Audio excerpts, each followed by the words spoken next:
ئێمە وەک هەندەرانی کچانی یانی سی سادق بۆ پشتگیری یانەکەمان هاتوونە تێرە تا پشتگیریان بکەین بۆ ئەوەی سەرکەوتن بەدەست بێنن. ئەمە خولیەیەکی ئێمەیە کە هەمیشە حەزمان پێ بۆ پشتگیری یانەکەمان بکەین.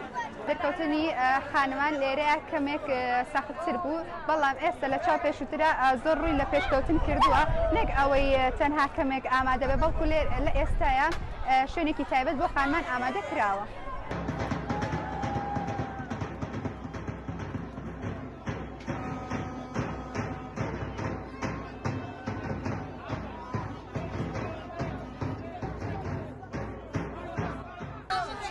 ئێمە خۆمان زۆر بە خۆشحاڵ دەزانین کە وەک یان مناڵ یان ئافرەت هاتووین سەیری یاری سێسایق و چەمچەماڵ دەکەین.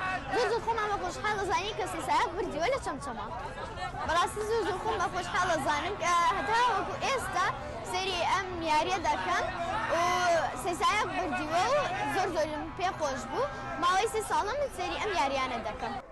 ژمارەیەکی یەکجار زۆر خانمان و کچان و ژنان لە یاریگاکە ئامادە بن. ئەمەش نیشانەی بەرەو پێشچوونی وەرزشە.